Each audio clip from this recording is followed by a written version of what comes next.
going on, and welcome back to another episode of Game Time, your weekly sports and video game discussion with your dudes, Tom Bock and SnowBikeMike. We are back for week number 5, episode 5. Tommy B, you just celebrated a birthday. Happy birthday to you, and how you doing? Dude, I think it's episode 6, man. You're already like shorting us an episode here, brother. I think we missed a week. I think that's why. Maybe you're right. I don't know. Right. That's right. Maybe you're right. Let's just Whatever call it episode it episode is. 5 today. You might get a double feature, but that's what you get when you have Tom Bock and SnowBikeMike on the microphone. That's right. Well, welcome back. Let's get into it really quick. Your birthday was just a week ago. How are you feeling? What are you playing? Just start this podcast off right. Yeah, man, I'm feeling great. The sun is shining in Seattle. I think it's like 75 degrees today. Man, it's like the greatest time of the year. I know it is for you too down there. You guys get some incredible weather this time of year. It's the best, right? It's hard to stay inside and play games, although I think I did a lot of that this last week with God of War, of course, our PUBG kind of stuff that we always do. Had a great birthday, man. It was a fantastic thing, and I appreciate you kind of helping out. I know you helped my wife out with a little gift that I hope to wear on future podcasts here, a little homage to Game Time and our little venture here with the podcast. I appreciate you doing that, man. That was really cool. Oh, it's definitely awesome, Tom. And yeah, of course, happy 30th birthday to the Of big dad out course. there, of course. He's looking good, y'all. Well, like you said, the weather is taking a turn. Springtime is in full effect. It's hard to dedicate staying inside and playing video games, but man, you and I had a great week of God of War, and we got that Miramar map over with that's right. PUBG, so we got to play on that test server all week long. It boots back up this week, so it was easy for me to stay inside because, boy, howdy, was I addicted to that new map for PUBG. Man, I loved it too. It was so much better than I thought. I'd watched that thing a ton, obviously, on different Twitch streamers and stuff on PC, and getting in that map for real. I mean, we didn't see very much of it probably. I don't know how many games we ran over the course of those days. We ran a lot of games, but I don't think we saw much of the map because that thing is big and there is a lot going on, man. And I can't wait for that thing to go live on Xbox. We can play it as much as we want, which I'm sure we'll eventually know every single nook and cranny of that map. But it was cool, man. It was fun. I can't wait, Tom. Well, we talked about it just a moment ago. Topic number 1 is going to be God of War. Just a quick preference. Me and Tom, the easiest way for me to speak on things is just to overindulge. So we're going to go into full spoiler territory. Of course, please check the timestamps on the podcast if you don't want God of War spoiled for you. But, you've had about 2 weeks with the game. I hope that you're blazing through, having a ton of fun with it, because we're going to talk all about it. So here comes your God of War spoiler cast, topic number 1, with Tom Bock and SnowBikeMike on the Game Time podcast. So, Tommy B, I got a hot take for you. Lead You us ready? off, man. Lead us off. I didn't like God of War. It wasn't that good. Huh? No, I'm just kidding. I wanted a little fire between the two of us. But you know what? God of War was just too good, and it's hard to say anything bad about it, truly, Tom. I mean, me, as not a PlayStation guy, I've played a lot of God of Wars in my day and have gotten bored of the hack and slash brawler type video game that it has become over the decades. And now here we are with God of War on PS4. And oh boy, Tom, it's amazing.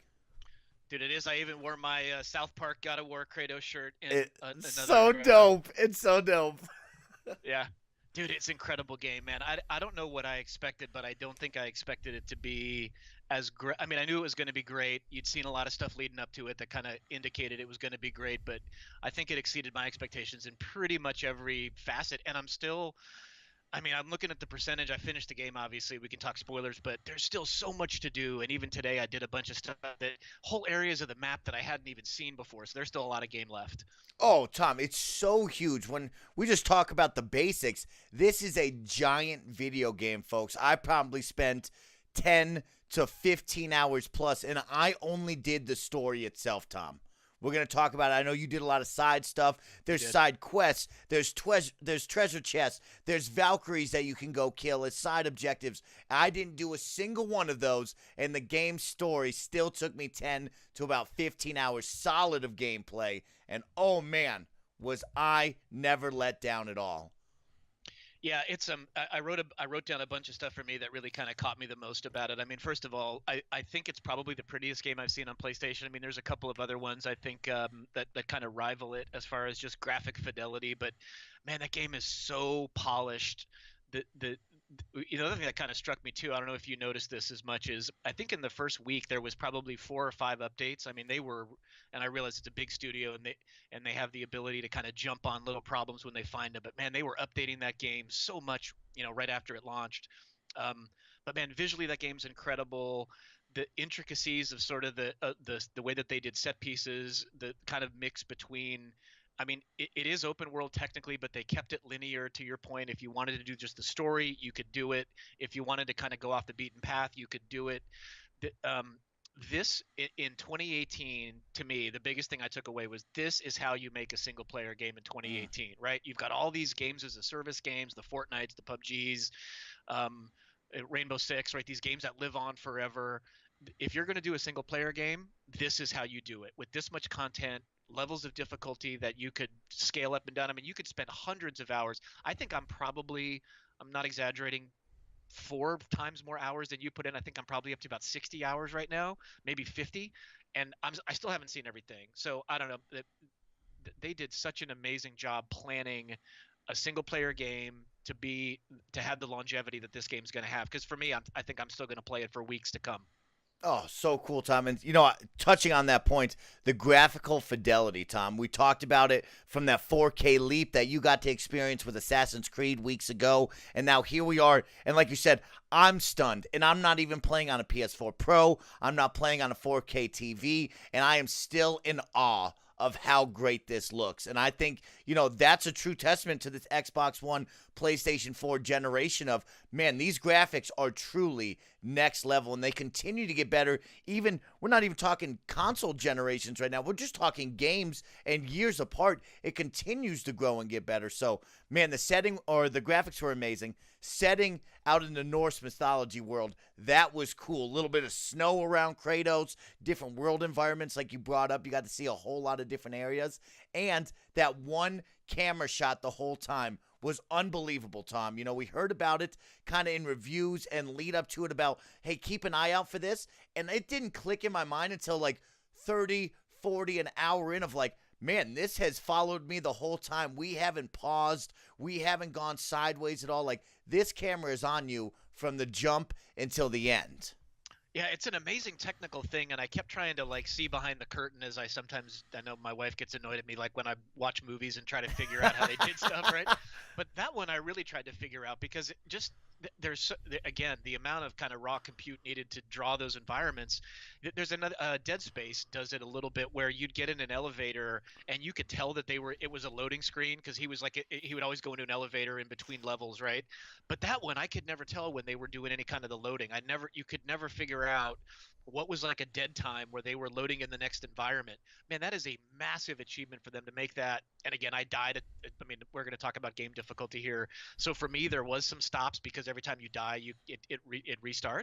Yep. But you could play that game as one giant long thing if you played on easy mode and never died. I have no idea how they pull that off, man. That is an amazing immersive thing to be able to play a 15-hour game and there's not one loading screen. Like that's a pretty stellar thing they pulled off. That's so funny. I can just imagine Tom just trying to peek around rocks the whole time, bang into things, and cause the game to blow up, just so he can figure out what is happening with all this. I gotta know, man. I gotta know how they do this shit because it amazes me. Especially like you said, you see this thing in 4K now on HDR. Man, that game, like, there's moments I'm just staring at it, like, kind of like I did with Horizon. I probably took 100 screenshots just constantly, like, look at this, man. Like the vibrancy of the colors. I know when they go see the witch the first time. Remember that scene with the reds and the blues, the purples. I mean, it like visually incredible game, incredible, beautiful stuff. And I want to touch really quick. You talked about the updates. How interesting was that, Tom? Like you said, It's the first week. We haven't seen, I would say I've never seen this many updates for a game in the first week. We talk about day one patches, maybe 1, 2. This felt like almost every single day for the first week, like 7 days straight of every time I turned on the PlayStation to play it, it was like, oh, you need to update. And I'm like, what are we updating here? And I still never looked in to see what it was, but very interesting to see all the updates that kept occurring on that within the first 7 to 10 days. I didn't see that one coming. That was interesting, Tom. No, I think it's really only a testament to the size of a studio and the desire to get it right. I mean, that's amazing. I mean, how frustrated are we sometimes, even with the PUBGs of the world? It's like, why don't they fix this? This has happened so many times. I mean, you think of how hard that is for them to grab a problem, even after all the QA they did before they launch it, right? They get a problem from the community, they jump on it, they fix it, they patch it. That's a lot of work that goes into that, and they did that day after day after day. I mean, shout out to them for trying to make that experiences. And thank God they weren't huge updates; they were relatively small. But yeah, man, it was like every day for like 5 days that they did it, which I think was great. If they found little game breaking bugs, I know Sean had one he was telling us about where it kept kind of crashing the game. So man, shout out to them for trying to fix their product, as quickly as they did. Oh, cool stuff. And one more note before we start to get in like the plot and the spoilers. Yep. No DLC, no add-on loot boxes or anything like that. Just one full video game for one price right there. Pretty amazing to think about that in this day and age. The guy has gone on multiple different podcasts, different media sources, letting him know that there's no DLC. We gave you the full game. You don't have to have any loot boxes. There's nothing like that. Here's your single-player experience. One-time purchase. Let's make it happen. And that's pretty cool to see in this day and age where you don't get 60% of the story and then they're going to give you 4 different DLC packs that you can buy for $15 each. Right, and try to monetize every last little thing. And I do hope there's one thing about this game that I think we talk about how great the combat is and all the kind of gameplay mechanics.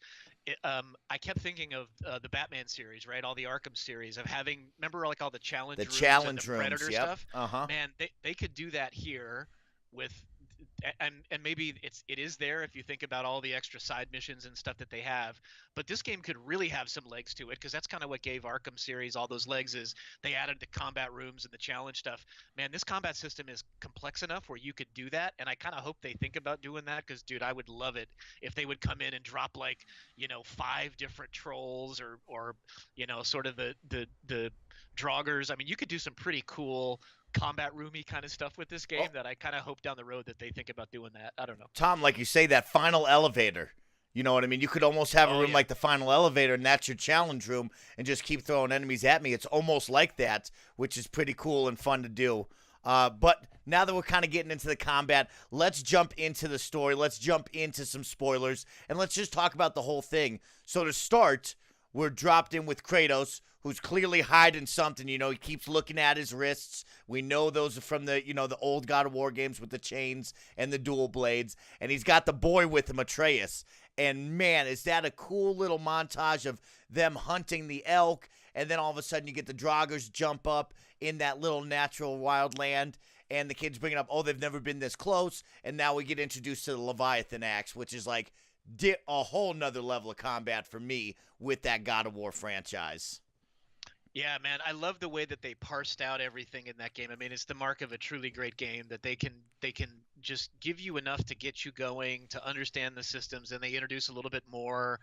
They did that with the story too in an unbelievable way. It's like you knew there was so much more going on the whole time. Of what ultimately happened, as we get into kind of more spoilery stuff here, figuring out who Atreus was. I had so many theories going up to that, which is so cool, right? To be able to kind of get through a game. I knew there was something with the arrow, right? The fact that he had the green arrow on his chest. I knew that was going to prove to be something. That's smart. Oh, Tom, yeah. That you knew that was good, because remember, she immediately, Freya, the witch, yeah. Like, don't use those, use these. And I remember that one was still left on his chest. I'm like, okay, that's going to be something, obviously. But the one that really threw me the most too is I was convinced that the 2 dwarves were going to be something totally different than what they were, right? Because every time you'd go into a new realm or a new world, there they were. Like, how the hell did they get on the other side of this door? How the hell did they end up here? I was convinced they were going to be the villain in that game. And I think the game kind of purposely wanted to mislead you into thinking that they were going to be the villain in some way. Oh, that's an interesting thought, Tom. Okay. Because he's the one that gave him the arrow as well. So I was like, okay, well, this is going to be something to do with them. There's way more to their story than the face value of what their story was going to be, right? But it was again, I'm fascinated by game development. This game had to have been in development for so many years. The story, and if you listen to any of the spoiler casts that we'd listened to, it was just genius the way that they laid it out for you and kept you sort of wanting more, like you said, with his, you knew about his chains, you knew about his past. Like, it was so well done that I don't think you could have done the story any better than they did it. Oh, so cool, Tom. And that's funny you picked out that one arrow left on him. We're going to lead up to that in a moment, and I want to talk kind of about the dialogue and a couple of pieces that didn't feel right to me, and that's actually one of the scenes. But after we went on the hunting mission with Atreus, we found out that the mother had died. They were burning the ashes, and they were going to take the ashes up to the top of the mountain, and that's when we're introduced kind of to what I envision as the main villain right there, Balder, and that kind of superhero-y fight right there, which was pretty wild, Tom. For one camera shot the whole time, you are flying back and forth over the house. You're battling each other, and that's really where you kind of got that. We talk about your favorite game and my favorite game, Dark Souls, with that combat of you got to block now. You need to counter. You need to make sure you're doing that, light attack, hard combo attack, because you only get so many openings if you're not dodging or blocking and countering. That was pretty cool to see. Dude, that fight too, and I know, people like Greg Miller talked about. I mean, that was a true superhero fight, man. It is hard for a game to make you feel that powerful as that fight made you feel, right? That felt like just two titans going at it. Like that was such a crazy introduction to that game. If I remember, I think you fought like one of the big golems or the troll things first, like right before that, before he wandered back in there. And man, once I got into that fight, I was like, I don't think I've ever felt that powerful in a fight before, right?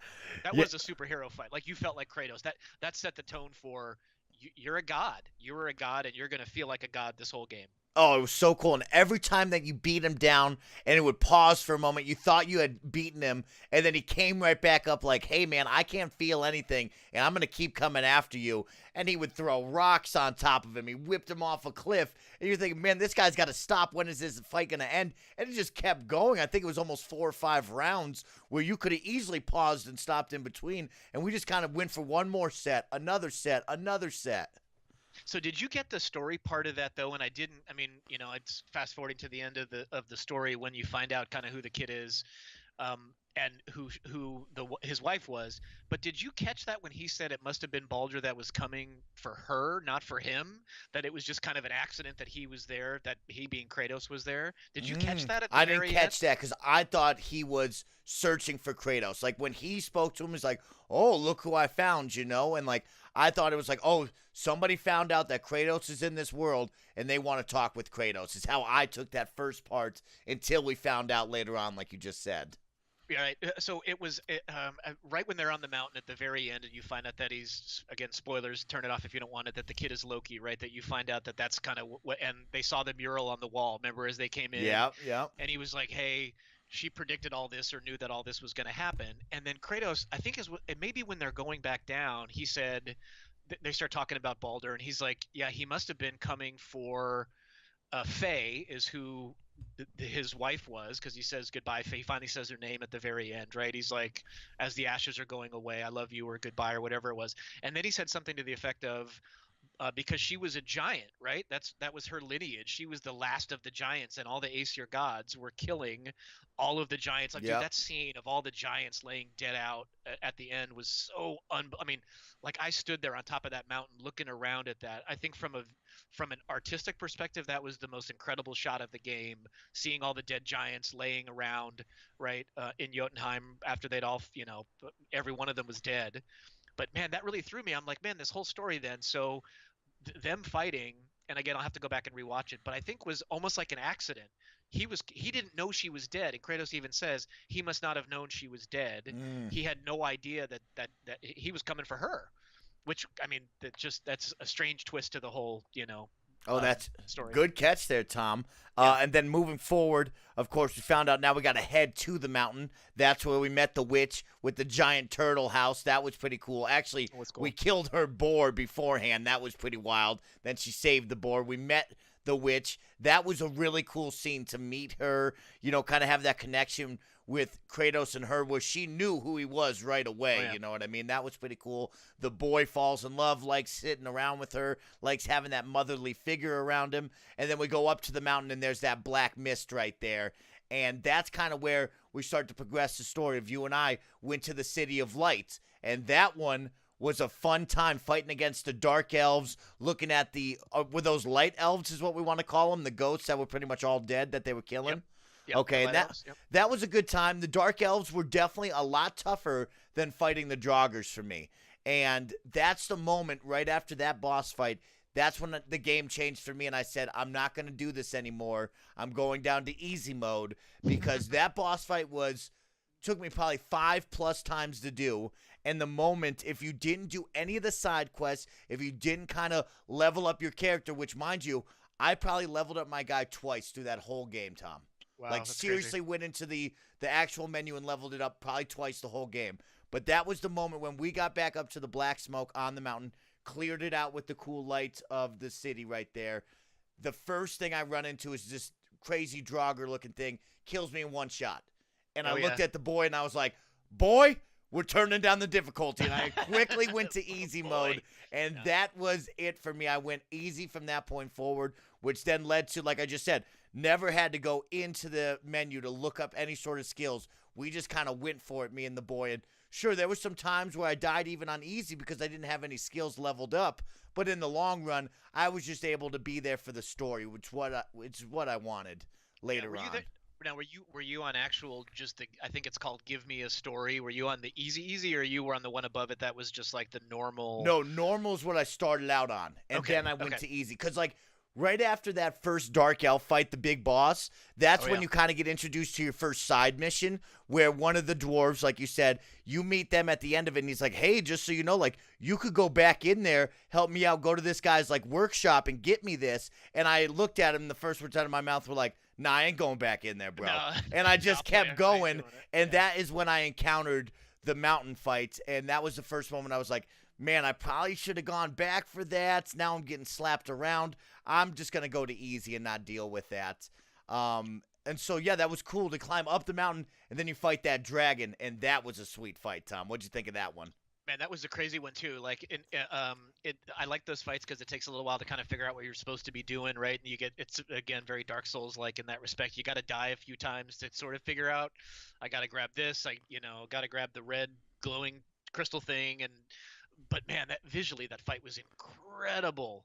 Right, that reminded me of old God of Wars. And one thing I do want to say too, and I know we're kind of going through the story, but the thing that I appreciated the most about this game was all of the throwbacks to all the old God of Wars. Right, whether Oh, it was something as simple as the sound that a chest makes when you open it up, that was very reminiscent of God of War 1, 2, and 3. Right, like they did such a great job of connecting the old games to this game with it, and it's totally different. There's nothing that's even similar about the hack and slash style, to your point, but just little cues, right? The visual stuff, little audio stuff that made you feel like, okay, this is God of War, right? Like you and that fight in particular, because and I think it was God of War 3 where he was fighting all the titans and all the huge stuff. That reminded me so much of what that would have been like from a first person standpoint rather than the usual third person God of War style. So that fight was awesome. oh, totally, Tom. And, before we go any farther, I want to roll back really quick because you just said it best.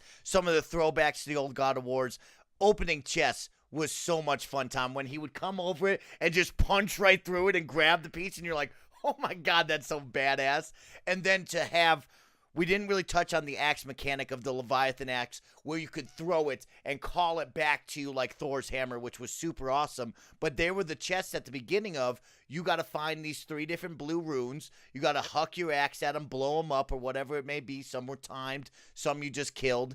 And then the third mechanic I want to bring up was in the City of Light, we were introduced to Atreus' bow, not just being used for combat, but being used for puzzle solving. So you could shoot the blue lights. They would bring down a bridge right there. And then when we talked about it, those red balls that you would throw, he would shoot them with his new arrow set, and that would blow things up. So that was pretty cool because I didn't use Atreus much at all. I think not till the end of the game did I start pressing square to get him to draw a little bit of fire. But those were the only times where I was like, all right, Atreus, boy, do something for me, and he would either blow up the wall with the red or he would make a light wall for me, a light walkway. And those were pretty cool mechanics to add in. Dude, which is really crazy because we'll talk about game difficulty before in the future. Man, you literally could not come close to beating the game, and I beat it on hard, not the hardest, which is absurd. I tried it there for like the first third of the game and had to switch down to the next one below it. You can't get anywhere without him. He is literally the ace in the hole for every fight. You couldn't get through the first fight without spamming him, relentlessly spamming him. Like, he is equally as important in the combat as the Leviathan Axe or the Chaos Blades. Like, literally. Literally. So it's a totally different game. That's so funny you bring that up, Tom, because, I probably went through 80% of the game of, like, just it. stand there, boy. Don't worry. I'm going to kill this thing. Don't worry about it. And then eventually you press square. He'd do something. But right after that moment, this is what I wanted to talk about before with the witch, is right after that moment, you go back to visit the witch. You have your new set of arrows that are glowing green. And it's this weird dialogue scene that happened twice in the game where everybody's talking at a normal voice, and out of nowhere, she just freaks out. What kind of arrows are those? What are you doing with it? And there wasn't really like a lead up to it. She just kind of broke character and like just had this freak out sentence. And I was like, that didn't feel right in the dialogue. You know what I mean? Like, the flow of the conversation wasn't happening there. And then all of a sudden she took a hard left turn. And I feel like they should have added a sentence in there like, oh, what are those on your back or something? But she just went hard like, don't give me those. I hate those things, which was interesting. Yeah. And then, like you said, if you didn't pick up on it, he had one of them still on his chest, which was odd. Right, she's down to break all of his arrows, but she doesn't see the giant glowing green thing on his chest. Right. Like, come on, lady, you know what I mean? But, I don't know if you picked up on that one dialogue sentence, but it happened one more time later on in the game with Atreus, where all of a sudden he just snapped on you one sentence. And, like, everything, like I said, the dialogue is going one way, and it was just like this odd one. There was no work up to it. He just freaked out on you. And you're like, oh, that didn't feel right, you know what I mean? It just didn't feel right to me in the dialogue. Yeah, I think that the only spot of the game that didn't, and I didn't pick up on those quite so much, is the middle third of the game when he becomes kind of a little douchebag, and once he finds out that he's a god, and he starts like, bowing out his chest at everything, right? And everything he said, there's that whole span of him like, screw them, we're a god, we can do what we want, right? When he's acting the fool. I understood it, but I felt like it was a little bit overdone. I felt like Kratos would have stopped him quicker. Like, boy, come on. Like, this is not how we are. This, like, in fact, there's that one scene where he kind of rips the dwarf a new one verbally. Yeah, He's like, that was great. Right, you little people, or whatever bullshit that he says to him, right? Like, some of that felt just a little bit overdone. Like, they took it a little too far. I liked him being cocky when he, like, look, if I came to you and said, hey, Mike Howard, guess what, bud? You're a god. You're going to be a cocky son of a bitch. Like, it's just going to happen. But it felt like it went on a little bit too long. That was the only thing story-wise that kind of threw me before he got back to his humble, normal self, right? Definitely. And so, really quick, right before we got to that, he went down for what reason? Because he worked up a sweat fighting those guys, right? Is that why we had to go to hell? What was the reason why we had to go save the kid? What happened there? Did he went into freak out mode over something? Yeah, God, I'm trying to remember why he had to go. I don't know if it was when he had to fight the two boys. When we so it was when he fought Baldur at the end. That's right. Yeah, they got separated. That's right. We make it up. Yeah, we make it up to the top of the mountain. We meet Mimir, which we're going to talk about a lot here in a moment. But he fights Baldur with us when we're in the kind of chain things. And I think he overexerts himself where he freaks out, right? And that's when you have Mimir on your chest. And he's like, hey, we got to go back to her right away. And you kind of go back, and that's when we're introduced to my favorite part, Tom, of bringing back those dual blades right there. I mean, that was so cool to have the dwarf look at you and be like, well, we got to go to hell, and your axe isn't going to work there. You know what you need to do. And, like, he kind of looks at his arms, and you're like, you know what you need to do, bro. Like, and I wasn't ready for that, Tom, because they had been promoting the Leviathan axe so much, I kind of went media blackout, but they never showed that you were going to get those dual blades. And the moment you dug them up at your house and they have that like 3-minute sequence of you just fighting things and you're like whipping the chains all around, there was the moment where I was like, all right, I feel invincible now with these things. And yeah, that was awesome to have. Dude, it was. I didn't see it coming either. I had no idea that the Chaos Blades were going to be in it. And again, back to that idea of them calling back the old God of Wars. Some of the graphic mechanics, especially on a couple of the attacks, are like exactly what they were in Oh, God of War. Like there's one where he spins them, and it's like, dude, it was. And I love the old God of Wars too. It is not as much as this one, but I still love them. Dude, it's the exact same graphic stuff as the little Kratos on the screen, in the old, kind of God of Wars. Was so well done. Just like the symbolic weight of him having to go back to his old self. It was like, okay, I've tried to throw this. I mean, that game was just so layered with the symbolism of what he used to be, trying to escape it. Because if you think about how, I mean, remember, in the old God of Wars, he would like bang chicks in the game. Like he would, right? There was like mini games of him banging chicks. Like that's a way different Kratos in this game. And that moment where he like gets him out and the music's playing, it's like, okay, here we go, right? This is gonna get back into, I need to be the old Kratos if I'm gonna go, save my kid. And did you? This is a weird question, but and it's, I know you're kind of going through linear story, and I'm kind of jumping around more, but did you ever get the sense that it wasn't his actual kid? Like, as you were playing it, did you think it was his blood son, actual son, or did you think he was more like an adopted son, or did that ever dawn on you as you were playing it? no, no. I felt like this was my kid the whole time. Like the Okay, way they made it feel, the build up, us being together so much, I felt like I was like, this is my kid right here. Clearly he left Greece. He left that world. He found a wife. He calmed down because you could tell, like, he just wanted to hang out with the boy and the wife clearly out there and just not clearly, do anything. So that's right. where I picked up on that, and I didn't think twice about it. Yeah, that's how I felt. Did you, after you found out that it was Loki? I mean, going back to the Mimir thing, we talked about what a great character he was. The thing that I loved about the old God of Wars, and I was a lot, I was younger then, and I was always fascinated by Greek mythology and some of that. And I remember it got me to do a lot of research as I was playing the game. Like I would look stuff up because, dude, Sony Santa Monica spent such a huge amount of time getting the mythology right. Right? They really wanted to be accurate as mythology can be. I mean, it's by definition a little kind of shaky, but um, the way that they want you to learn it, and I love to, and I don't know if again the post game is great at this. Mimir's telling you stories, and they're teaching you the mythology in a way that's not just like right in your face teaching you or having like making you read, a scroll or something. He's telling you stories about, this is why Odin did this. This is why Thor's a dickhead. This is why, Thor's sons are the way they are. They did such a great job kind of doling out the universe, or the mythology, not the universe, the Norse mythology to you in a way that was brilliant. Like I think I learned more about it just by listening than I did about having to go separately and read about it. Right.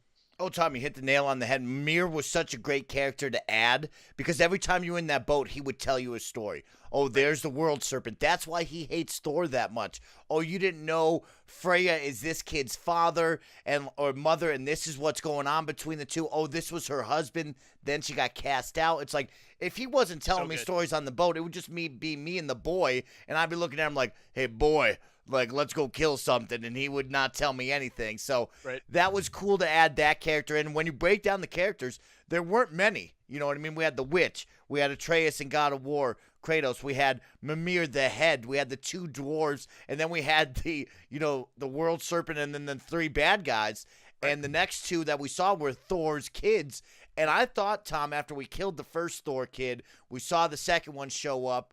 And, the little boy's trying to kill the second one again. You're like, yo, calm down, kid. We don't got to kill everybody. I thought for sure we were going to see Odin. We were going to see Thor. I did And too. they poked and prodded us like we were. But we never once saw those guys, which was kind of cool. Because Boulder was really the work up to it. You know what I mean? I didn't need Thor Odin by the end of it all. Like, he was good enough at the end to make me pleased with it all. I agree, and I think they keep in. What was so fascinating about the story was, unlike other video game stories that get really complicated and convoluted, it was a really simple story, and they kept it simple in the sense of you're taking your wife's ashes to the top of a mountain. I mean, it couldn't get more simple than that. And I think just keeping it to the couple of characters, and dude, Baldur's got I mean, if you read any of the mythology, he's a really important figure. He's not like that Baldur. If most of it, he was a different kind of god. But I actually liked the fact that they didn't throw in. I mean, dude, even Zeus they had in the game for just like that split second, right when they Yeah. were in hell and they saw the Yeah. altar. And saw his So face. Yeah. right? I think it took a lot of restraint for them not to put Thor in it, not to put Odin, but in a positive way. They didn't want to clutter it up with, a million different of competing things. It was just enough to me the way that they kept, the few characters that they had in it, especially with Freya at the end, really seeing like what was she really, whose side was she really on, and it was so ominous too the way that she kind of left the story. Um, Oh, you know, that was an intense ending. I oh, mean, we might as well get to that final yeah, boss fight because, the World Serpent was cool. To go inside of his mouth, that was pretty awesome that and was fun. cool. I liked that. I liked every time he showed up, which was minimal. The two young boys, that was fun. To fight them, to see them show up occasionally, that was cool. And then the end, where it was you and Boulder and Freya in the background screaming, "Don't kill my son." And you're kind of thinking to yourself, like, what side are you on? But then it kind of gives the context of like she created Boulder like that when you were in hell, and you're like, man, like he doesn't like you. He doesn't want you to save him. I got to kill this guy now before he kills all of us.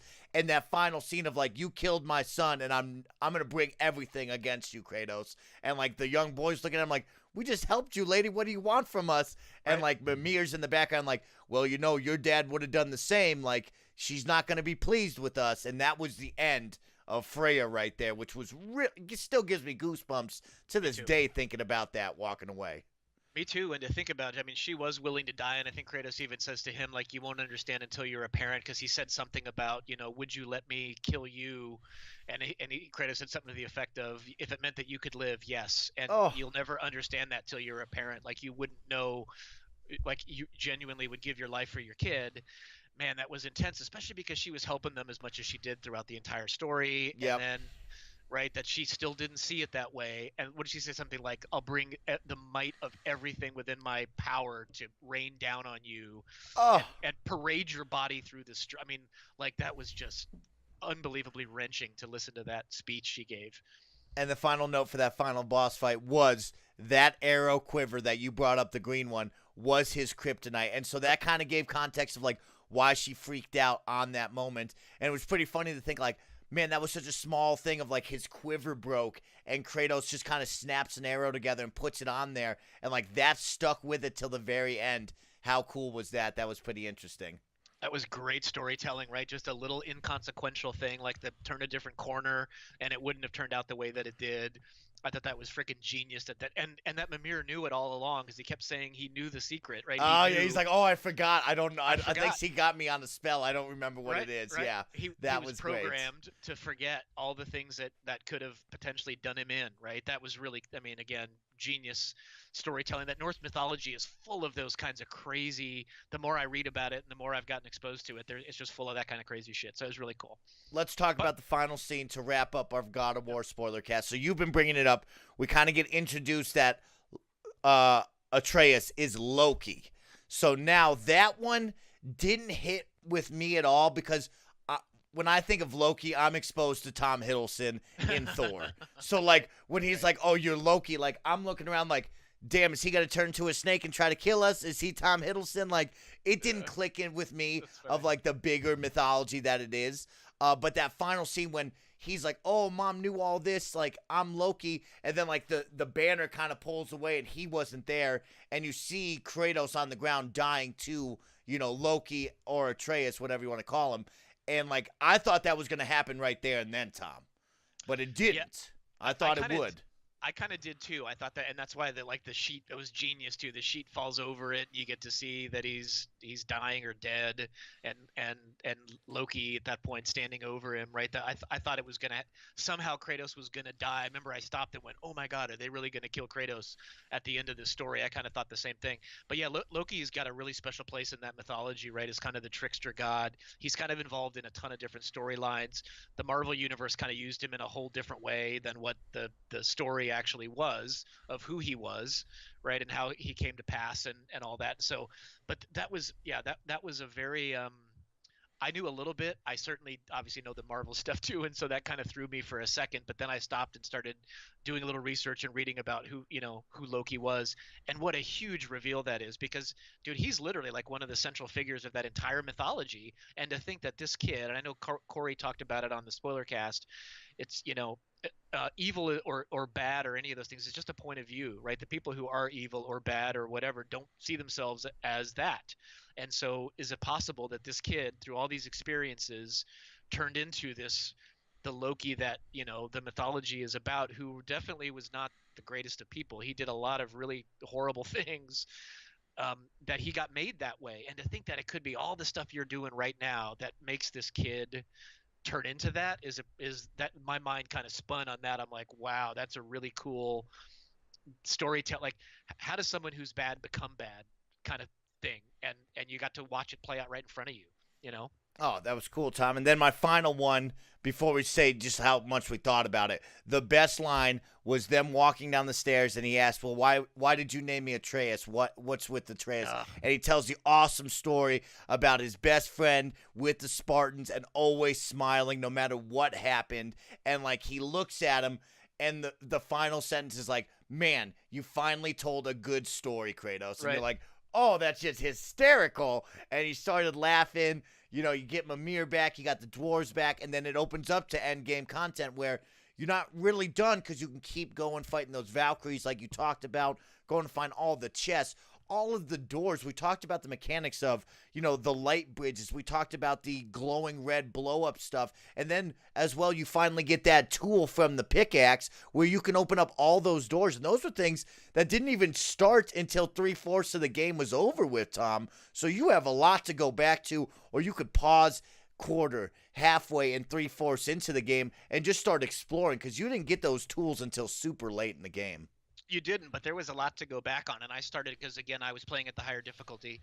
That I was getting my ass just handed to me in some fights that I knew, which again is kind of the great game design.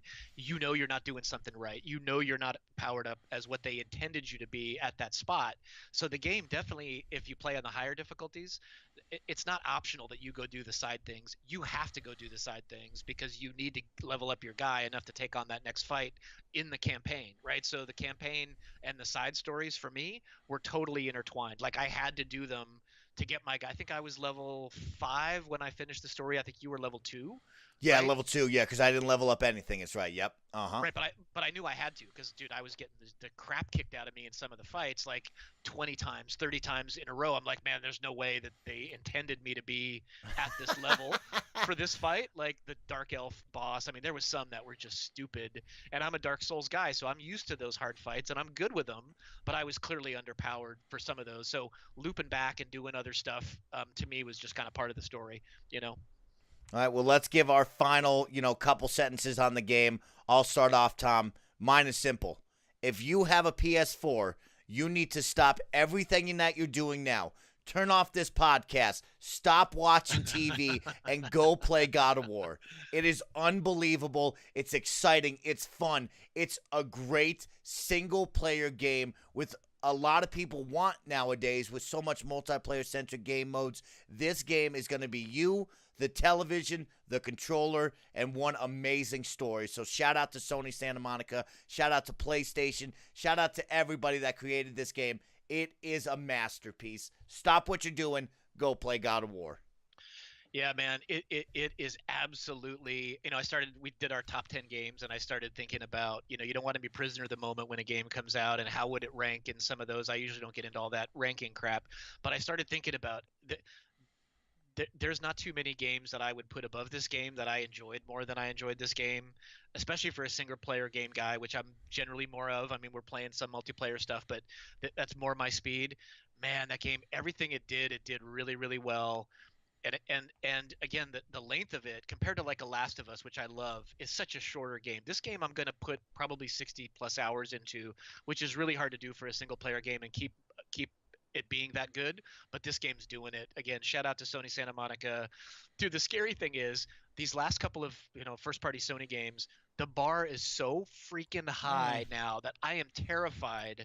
How do you keep building on this, right? The Red Dead Redemption trailer came out today, and I'm watching that going, Rockstar, they're going to kill this game. But how do you get better than what that game is? How do you get better than what Horizon Zero Dawn was? They always do it. They always seem to get better as they go along, but this is a high bar that they set for this game. I would not want to be on this development team and try to figure out the next God of War. How do you make it better than that one? Because it's pretty freaking special.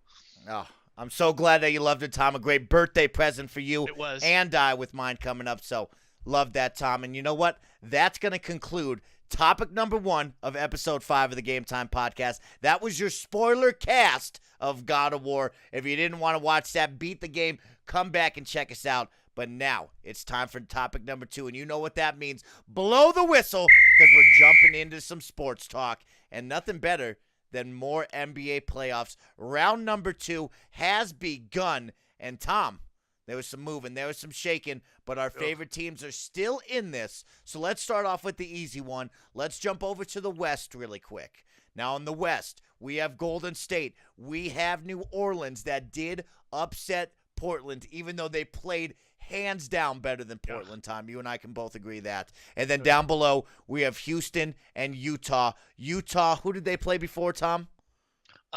It was OKC. Utah and OKC. Right? That was awesome series. to see OKC go down to Utah.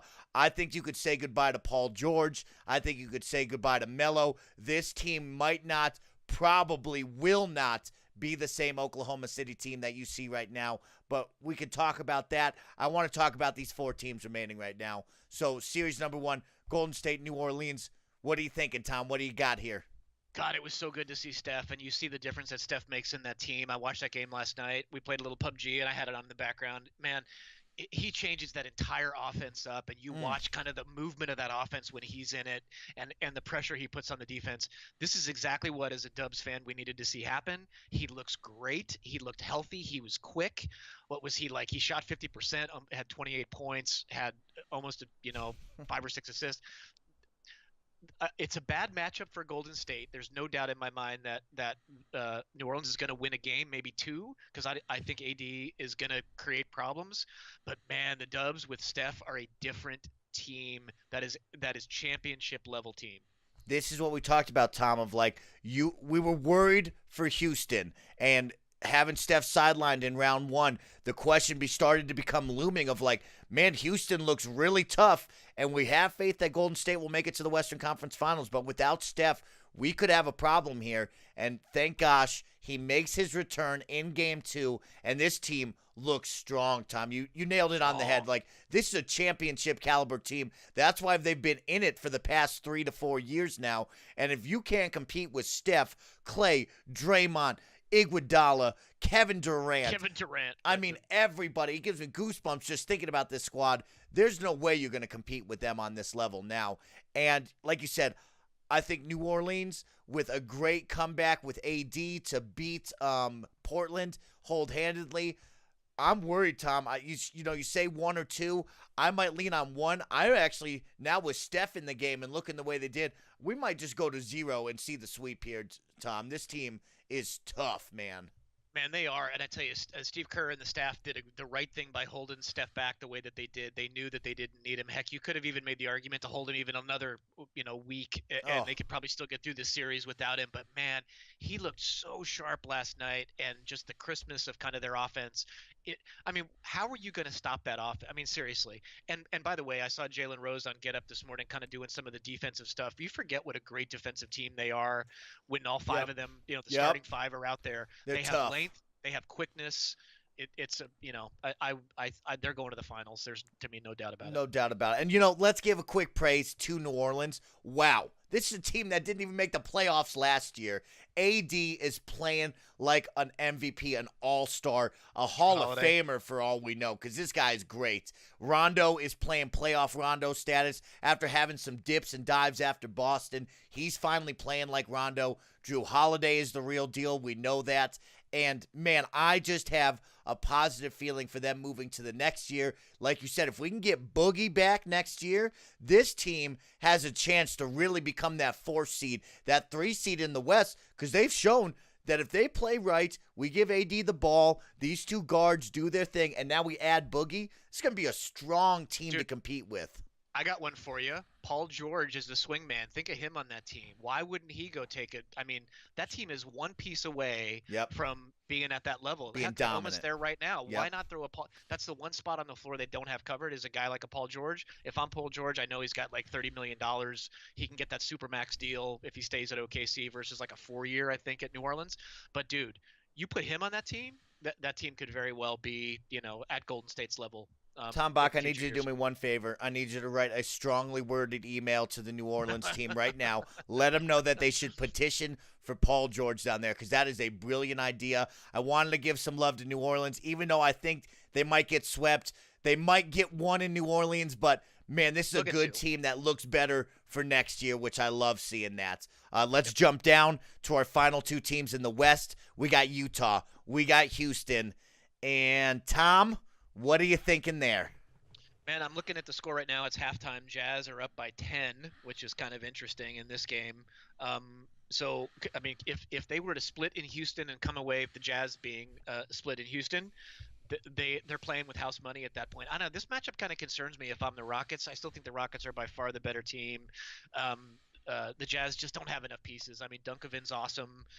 Rudy Gobert can kind of hang, but they don't. And Ricky Rubio just can't score enough to kind of keep up with Chris Paul. Yeah. The Rockets will win this series, but it could be a little tighter than people think. Houston can just I don't know, man. Again, we've talked before. I'm just still not sold on them always being the dominant team you need them to be. But they should win the series, though. I can't imagine the Jazz. They just don't have enough pieces to beat them. I agree, Tom. I mean, like you said, Houston can go hot, they can go cold. They can go hot, they can go cold.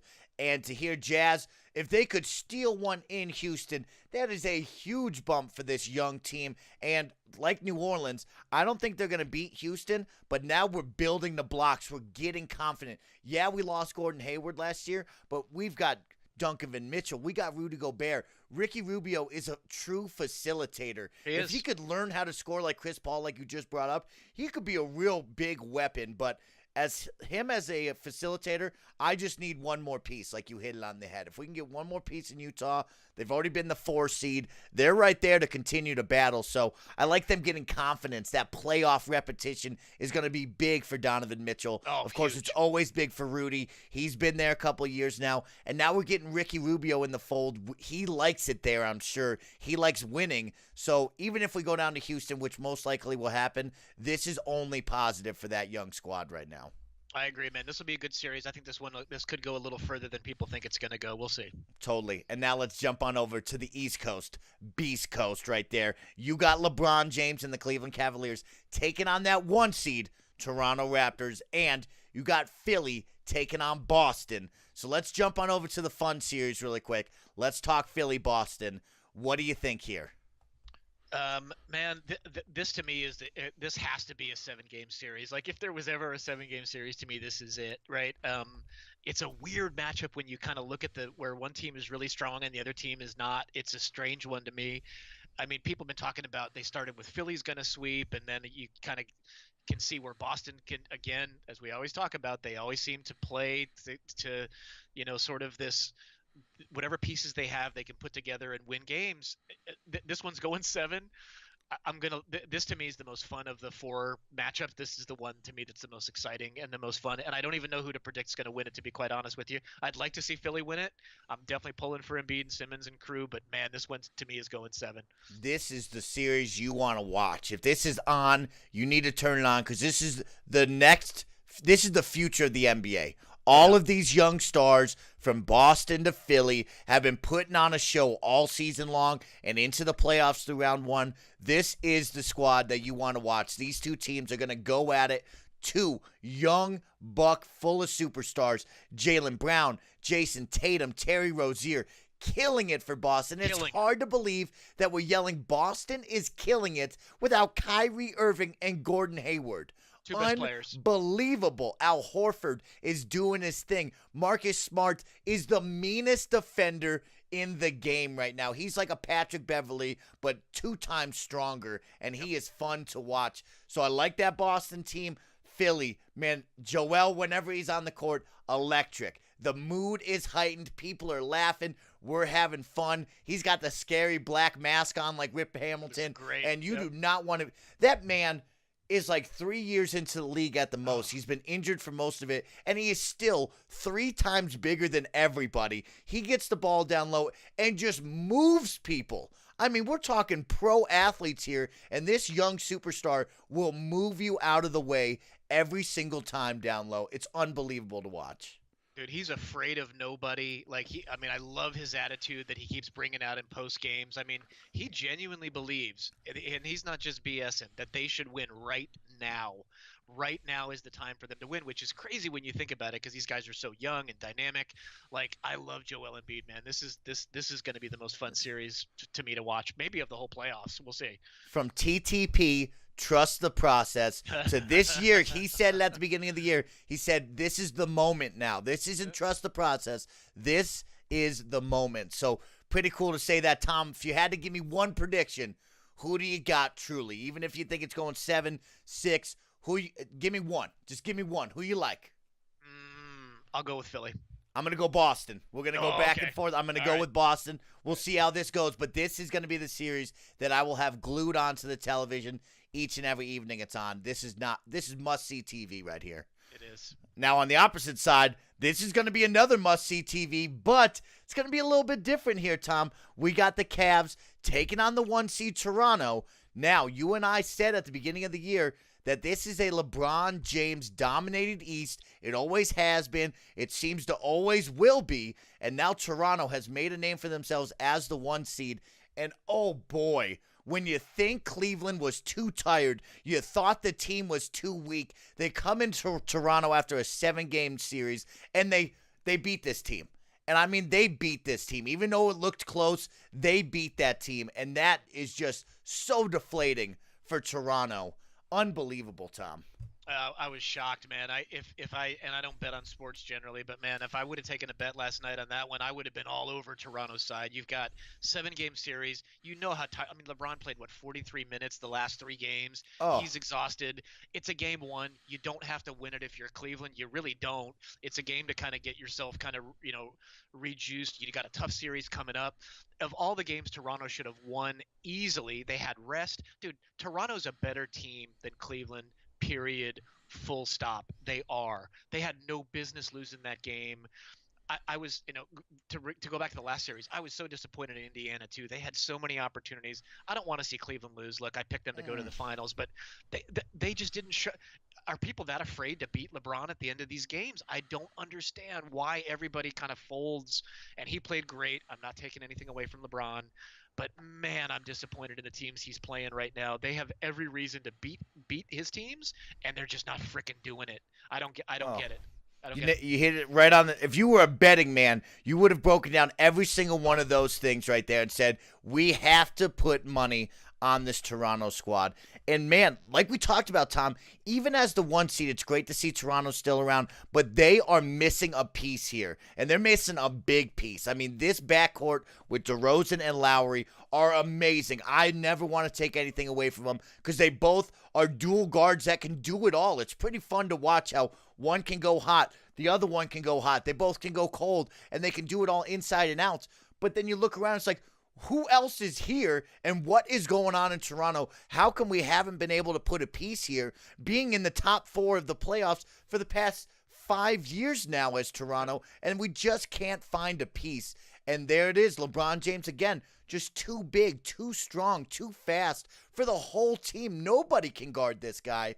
And man, that hurts to see Toronto go down game 1. And now those egos are deflated, and LeBron James and the squad are going to be juiced up for game 2. Usually game 1, like you said, we're getting reacclimated to the city. I'm tired. We can just push this one off playing away. And now we're going to go into game 2, and they're going to be talking, let's beat this team so we can sweep them right now. And it's going to be over for Toronto real quick before this even begins. Dude, this is a legit. You never say about a game 2 a must win. This is a legitimate must win. If they don't win this game, I mean, this thing is so over. I mean, JR got his confidence, played well. The Cavs need, I mean, as we talked about a month ago or 3 weeks ago when the playoffs started, who's going to beat LeBron team or LeBron 4 out of 7? It's just not going to happen. He's not going to let it happen. No. He selectively chooses to take certain times off, which I get because he's playing 43 minutes a game or 40 minutes a game, but you're not going to beat him that many. And if you are, you sure as shit better beat him at home when he's tired, and they didn't. So, I mean, they again, they got to win tomorrow night, or the thing is legitimately over.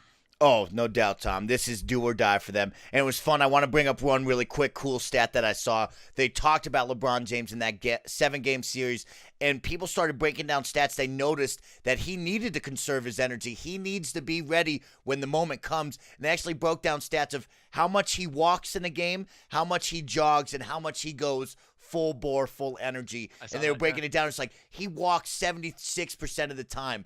10% of the time he's jogging, and there's like 5 or 8% where he's actually moving a lot. And you can tell, like, this man has been through the ringer for his 15-year career, and he knows his body. He's a professional. He's one of the best ever to do it, and those pockets show. Can I walk up and down the court? Can JR, can Tristan, can Kyle Korver do their thing right now? Do I need to play defense on this guy? Okay, this is my moment. I'm going to take this ball and shove it down this man's throat. And every time that happens, it just goes to the saying of, like, 7-game series that was unaffected by LeBron. He went into Toronto against the 1 seed, against a ravaged crowd up there that wants to see them win. And he took it to that squad each and every time he had the ball. And, oh, boy. Drake in the 6, I don't know, big dog. It's over. We got to talk about one more thing. Did you see Drake and my man Kendrick Perkins get into it at the end of the game? I think I told you to look that one up. You did. I did. You told me last night we were playing PUBG, and I looked it up. Dude, that was crazy. I mean, who does Drake think? I mean, is Drake on the fucking team? Excuse my language. Like, give me a break. What is going on with that? Like, I don't understand how that happens. By the way, Kendrick Perkins is what, 6'11"? I would not be messing with Kendrick. When we talk about players in the league and who have been in the league, there's like Rasheed Wallace. There's Kendrick Perkins, where you kind of look at him like, Mason. That's the last dude that we want to get tangled up with. And who of all people, of course, Drake. I love his music. I love the guy. I love that he's one of those celebrities that's always on the sideline for Toronto, being really their team mascot, being the ambassador for that squad. But, man, for him to start cursing at Kendrick Perkins, of all people, that's a quick way to get choked out by a large man that you don't want to be tangled up with.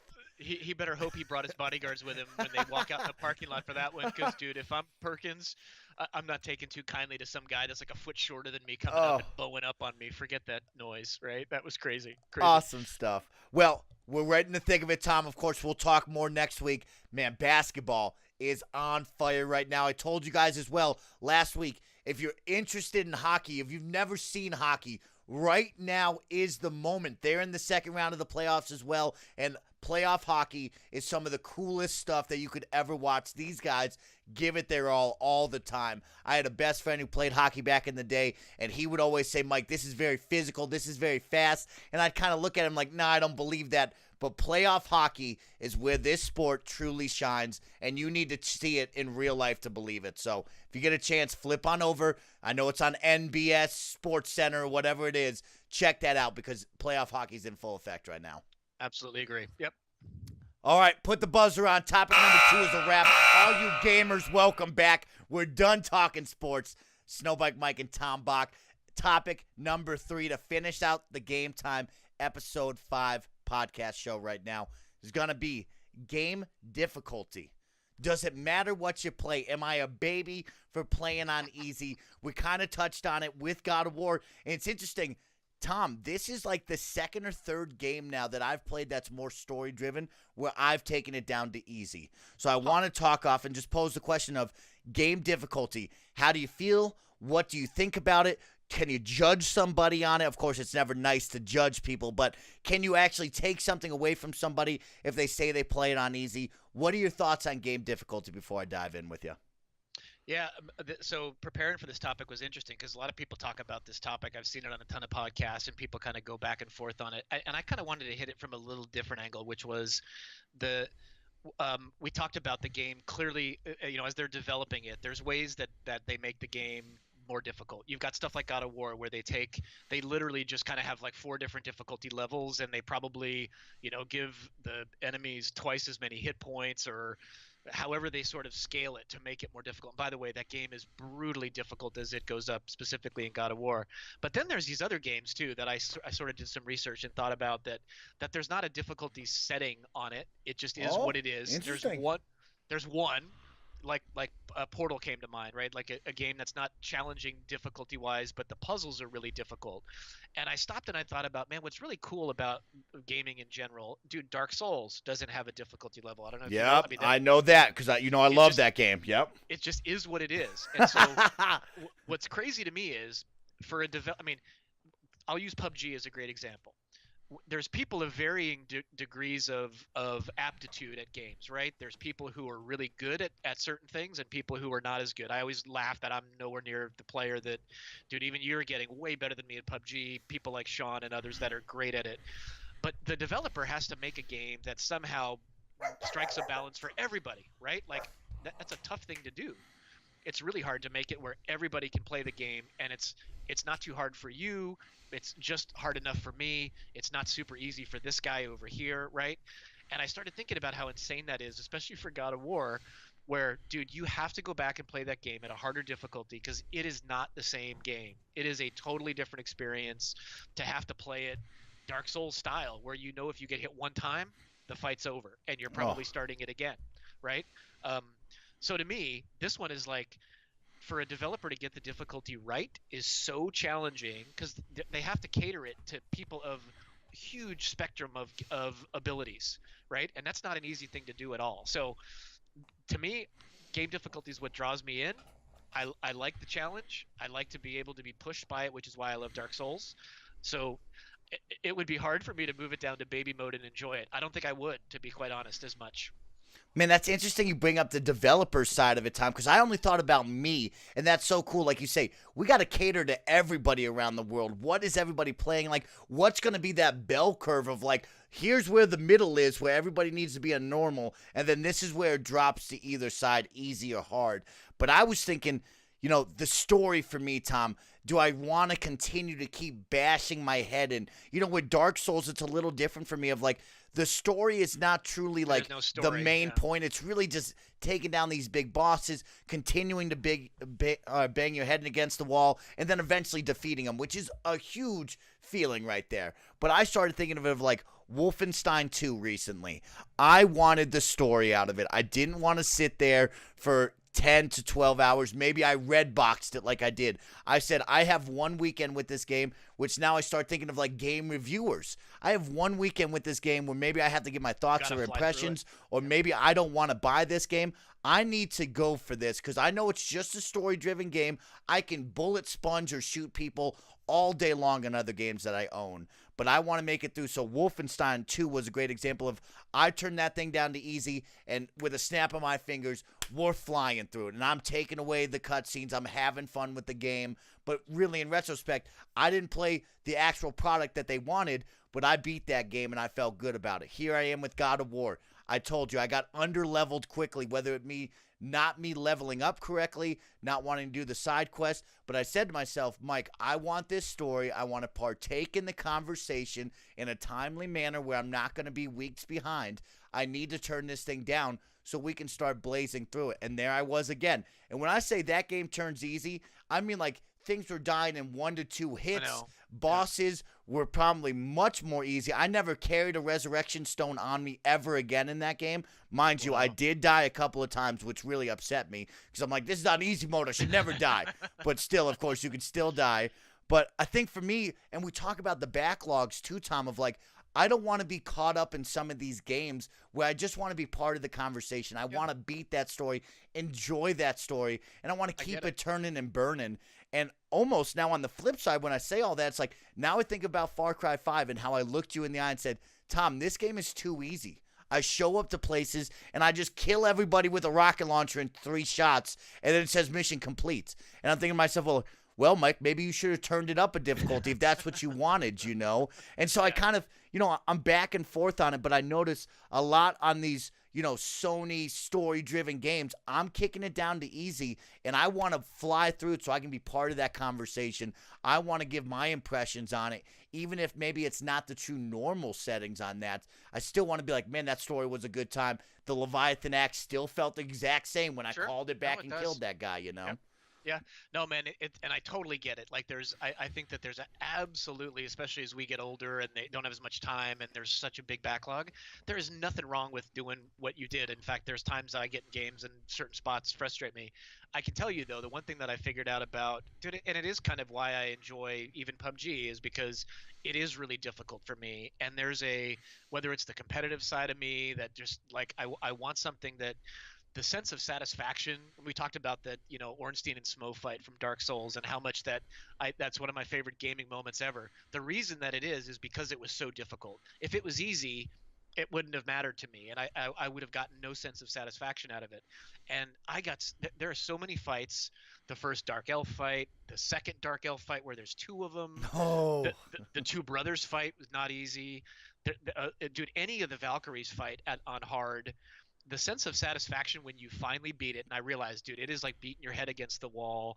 Like I told Sean, I think in the final Baldur fight, I'm not exaggerating, I think I probably did it 35 to 40 times before I beat it. Like it's that many times. The sense of satisfaction, there's a fine line between the sense of satisfaction and just getting super pissed off, like this is just too difficult. But man, to me, that's what I game for. I game for that sense of satisfaction. And again, there's a fine line there, but I like it on the side of it gives me this amazing feeling. I get more out of that than I do the story, if I'm being honest, that I beat it and it was that difficult and I figured out the mechanics. I figured out what the developer wanted me to do. Like that to me is what drives me to enjoy a game as much as I enjoyed God of War. oh, I love that, Tom. And, when you bring it all full circle, love Dark Souls, love beating it, but I always play it multiplayer, so I always got to get carried by somebody. Yeah. But then that feeling of PUBG, you and I are addicted to this game right now, and that feeling of this isn't Call of Duty Team Deathmatch where you win 50% of them, and it's just kind of like, oh, we won that game, great job. Oh, we lost that game, great job. It's like you have to work. You need to make the right decisions each and every time. And when you get that chicken dinner, it is so euphoric. You feel the challenge. You said, God, because it's hard. We made it through that. We made all the right decisions. This was extremely difficult in crunch time to actually make all this link up together, and we do it. But then, I love that. I love it. I love it. I love it. And then there's just a story game, so I'm like, I need to beat this. I want to know what happens here, and I'm not going to bang my head against the wall for 40 hours to do this. So, I like the gaming conversation. I don't know. Does it make you seem a little different on review sides? Like, does this take away my opinion on the review of the game if I beat it on easy? Does that change your thought process on that? What do you think about that, Tom? Man, that's a really interesting one because, like I said, there's different ways to experience what that was, and to me, the experience I had out of that is completely different. And if I was reviewing it, if I turned it down to easy and just kind of blew through it and didn't get to experience what I experienced on hard, I do think I would look at it differently. Now I get why they do that, and again, you got to cater to everything from kids. There's people who are fantastic at games that this is no challenge at all. In fact, I think I was talking to someone that thinks they beat that final boss fight in like 5 tries, who's way better than I am at it. So man, that's a really strange topic to think about, how you can cater to all those different people and not have it be a different game for them, that you enjoyed it and it reviewed the same for you on easy as it did for me. Dude, by the way, who the hell is going to beat that thing on God of War? Somebody will, I'm sure, and have. Kind of like the guy that runs through Dark Souls and doesn't get hit. Like there's these extreme examples. You know it, Tom, is right. Right? So gaming difficulty, it's all up to you. You are the player. You are the people putting out the money for it. So you play the games how you want to play it, all right? If you want to beat Tom, you want to feel that euphoric feeling after you snap God of War in half, beating it on super level, or you want to be like Mike and just kind of hang out, goody-goody drum drops and lollipops and pretend like you did something, you can do that as well. And that, Tom, concludes episode 5 of the Game Time Podcast, where each and every week, me and Tom Bock, my best friend, get together to talk video games, to talk sports, and man, it feels good to do another episode with you, Tom. I am smiling from ear to ear. It's nice to sit down with you, talk video games, talk basketball, and just have a good time together. And man, happy 30th birthday, Tom. Everybody in the chat, go crazy. Give him some love. Please put some comments on the YouTube page. Tom loves seeing them. And celebrate Tom because he's the best. That's right, man. 30 for how many years in a row now? It's been a great thing. Hey, man, I had a great idea that I didn't tell you about that I thought I would bring up here, too. You know how we did our top 10 games list the last couple of weeks, last couple episodes, right? I had a really cool idea that you get to force me, if I say force, you get to suggest one of your games in your top 10 to me that maybe I haven't played, that I have to play through, and I get to do the same to you. So I get to pick a game out of my top 10 that you said you had played, and I'm going to ask you to play it, and I think I know which one I'm going to do it with because we talked about it. And you have to play it and get through it, and it's on the Xbox backward compatibility list already that I know you will love, and that would be the point of us talking about them is you get to turn me on to something, I get to turn you on to something. What do you think? I'm already holding up my game right now, Tom. I know you can't see him on the Skype call, but everybody, you know what game I'm going to make Tom play. So I think that's going to be a great one. We might have that happen in the next couple of weeks. Make sure to stay tuned. Tom, one last thing. Where can everybody find you? Find me at Galunga on Twitter and tweeting out all kinds of random stupid things, and on PUBG at night with you, brother. That's what we do. I love that. He's got the best dad jokes in the biz. Come on, people. Of course, you can find your boy SnowBikeMike at Twitter, at SnowBikeMike, and, of course, broadcasting to you live 5 nights a week on twitch.tv/SnowBikeMike, Tuesday through Saturday, each and every Friday. Me and Tom Bock hook up together to do Follower Friday giveaways. Y'all don't want to miss that. Of course, check me out anytime on Twitter. I might be commentating some 2K basketball, and I want to give a quick shout-out. Yesterday and this whole week, May 1st through the 5th, is the NBA 2K League tip-off. This is going to be the time where the NBA 2K series as a whole jumps into the esports world. If you have a chance, please check this out. Watch the VOD. Let me know what you thought. We're going to talk about esports coming up here in the next couple of weeks. Does NBA have the legs? Does it have what it takes to compete with a League of Legends, a Counter-Strike, a Call of Duty in your esports mindset? So let me know what you think. One day, that's the goal for me. Be on that broadcaster set and be talking about NBA 2K basketball. Thank you all so much for joining us. On behalf of me and Tom Bock, we love you. Leave some comments in the YouTube channel, and we'll see you all next week. Peace!